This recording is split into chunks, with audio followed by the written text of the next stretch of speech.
Assalamualaikum dan apa khabar semua? Dalam video kali ini saya akan berkongsi kepada anda bagaimana nak menggunakan arahan copy dan mirror di dalam Autodesk AutoCAD. Jom saksikan.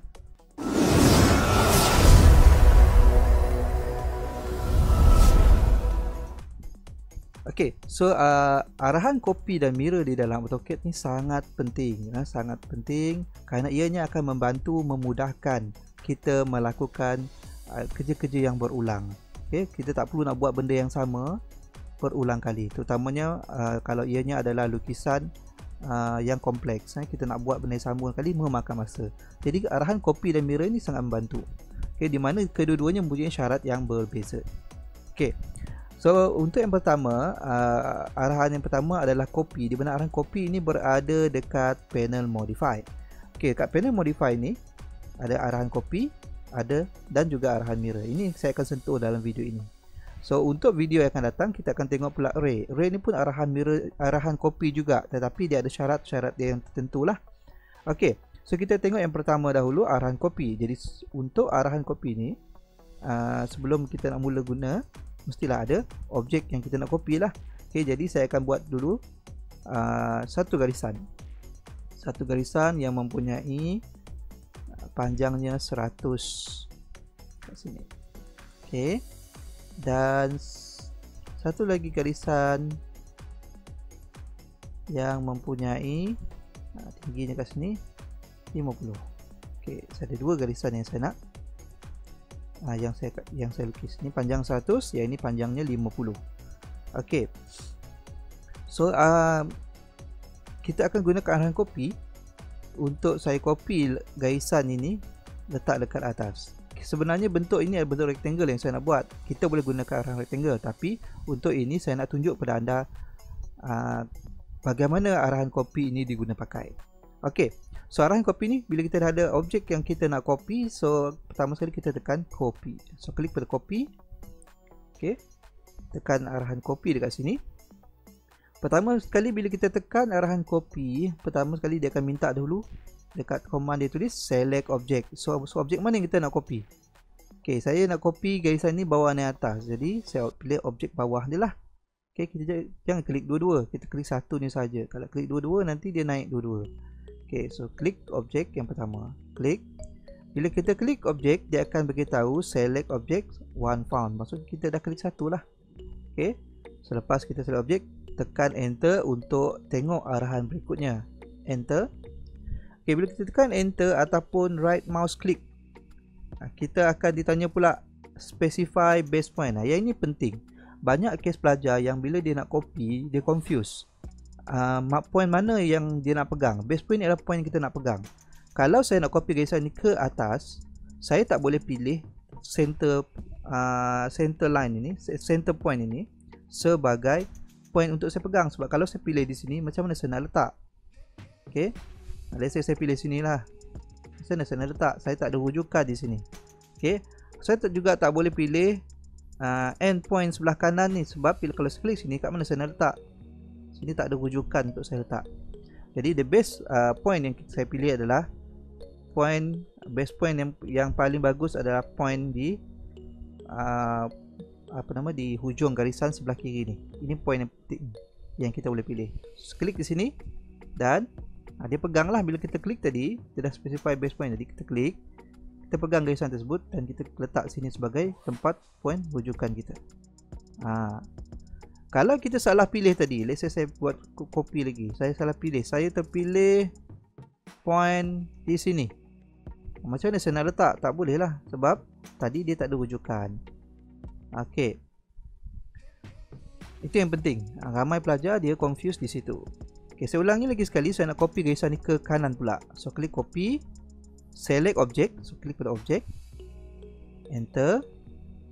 Okey, point di sini kita nak pilih mana? Kita ada 3 point pada garisan yang kita nak copy ni, atas, tengah atau bawah. Okey, kalau kita ambil tengah, kita tak ada rujukan dekat tengah kita nak letak.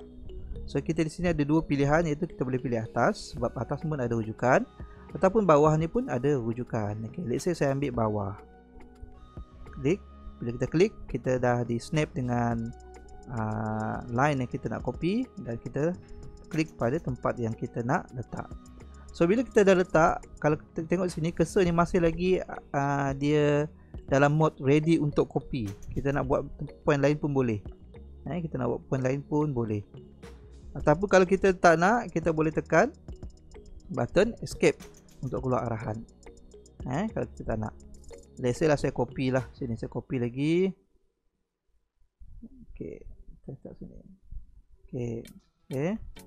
So ini adalah arahan copy. Arahan copy ni simple saja. Yang pentingnya adalah point kita nak pegang. Okay, contohnya saya buat satu circle yang mempunyai radius 10 di sini. Saya nak copy circle. Okay, copy circle iaitu objek ni, klik dan tekan enter untuk pilih base point. So untuk circle, point yang paling bagus kita pilih adalah center dia lah. Di center dia. Okay. Dalam video sebelum ini, dalam kelas sebelum ini, saya dah beritahu tentang penggunaan objek snap ni.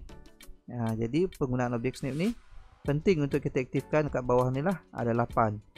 1, 2, 3, 4, 5, 6, 7, 8 yang akan membantu kita untuk dapatkan point ini. Okay, ini adalah center point. Saya zoom sikit. Okay, klik sini. Saya nak copy bulatan ni pada setiap bucu, setiap point yang ada pada rectangle tadi. Just kita klik-klik berulang kali untuk repeat arahan. Tak perlulah kita nak buat circle ni setiap kali. Pada point-point tersebut akan melambatkan kerja kalau kita nak buat satu-satu. Tapi kalau kita copy ni, dia dah membantu mempercepatkan. Okay, so itu untuk arahan pertama, iaitu copy. Okay, arahan yang kedua dipanggil sebagai mirror. Okay, yang saya nak share hari ni, arahan kedua dipanggil mirror. Array ni kita akan tengok next video. Okay, so arahan mirror. Mirror ini adalah arahan untuk kita copy juga. Cuma bezanya dia mirror lah. Mirror ni konsepnya apa? Dia reflex. Dia akan buat pantulan. Dia akan copy secara bertentangan. Untuk bentuk bulat macam ni, kalau saya pakai mirror, dia tak jadi apa. Okay, jadi untuk menunjukkan arahan mirror, saya akan tunjuk bentuk seperti ini. Okay, ni saya lukis siap-siap lah. Tujuannya untuk mempercepatkan proses. Saya nak tunjuk kepada anda dalam video ini. Okay, let's say mirror. Saya nak buat mirror.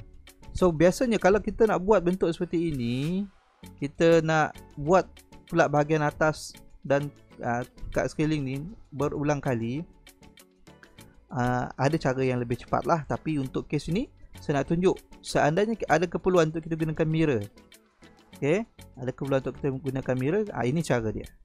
Okay, so mirror dia adalah reflex. Jadi kita klik pada arahan mirror ni. Dia macam copy juga, cuma dia reflex.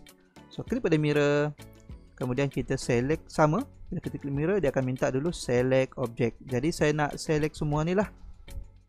Okay, saya nak select semua ni sebagai objek yang saya nak buat mirror. Saya nak reflexkan dia. Okay, bila kita dah select objek, tekan enter untuk next command, arahan seterusnya, enter. Bila kita tekan enter, dia akan minta specify first point of mirror line. Jadi dia minta tentukan titik pertama untuk garisan cermin kita. Cermin kita lah senang cerita. Okay, jadi saya nak mirrorkan dia ke atas. Jadi saya ambil point di sini lah. Sini. Nak buat straight macam ni pun boleh. Ambil titik ni pun boleh. Okay, as long sesuai lah. Kalau kita buat sengit, dia disengit. So make sure dia betul-betul tepat. Paling bagus adalah kita ada dua rujukan garisan yang kita pilih. Okay, so saya pilih sini. Lalu nampak sini dia preview, ditunjuk mirror ni pantulan cermin. Kalau cermin saya sengit, pantulan ni pun sengit lah. Jadi cermin ni garisan ni ada sebagai seumpama macam cermin. Okay, saya klik kat sini. Jadi dia akan pantul ke atas. Okay, saya klik untuk confirm. Bila klik saja, dia akan minta pilihan sama ada adakah kita nak padam objek asal. Biasanya kalau kita nak mirror, kita tak nak padam lah. Okay, so no. Tapi kalau katakan ada keperluan kita nak padam objek asal ni, boleh tekan yes lah. Okay, ini saya tekan no saja. Boleh tekan di sini boleh, ataupun tekan kat bawah ni pun boleh. Okay, let's say saya tekan no. Jadi dia pantul ke atas. Okay, kemudian saya nak mirror ke sebelah ni pula. Kita mirror ni, janganlah kita mirror satu persatu lagi. Kita mirror, dia select semua ni pula. Kita nak pantul ke kanan pula. enter. Okay, bila kita enter, dia minta specify first point of mirror line, garisan mirror kita. Let's say saya ambil bawah ni dan ke atas ni lah, tak kisah, sini pun boleh, ni pun boleh, as long garisan tersebut membantu kita dapat bentuk kita nak. Kalau kita main klik saja macam ni, sengit dah mirror kita. Jadi let's say saya ambil macam ni. No, kita tak nak padam. Jadi siaplah objek tersebut. Jadi lebih cepat berbanding kalau kita nak buat satu-satu bahagian-bahagian tadi. Jadi arahan copy dan mirror ni bukan semua keadaan diperlukan, tetapi ada keadaan kalau perlukan dia akan membantu memudahkan kerja kita. Okey, itu saja untuk video kali ini. Kita jumpa dalam video yang berikutnya, iaitu penggunaan arahan array. Assalamualaikum. Jangan lupa klik like dan subscribe.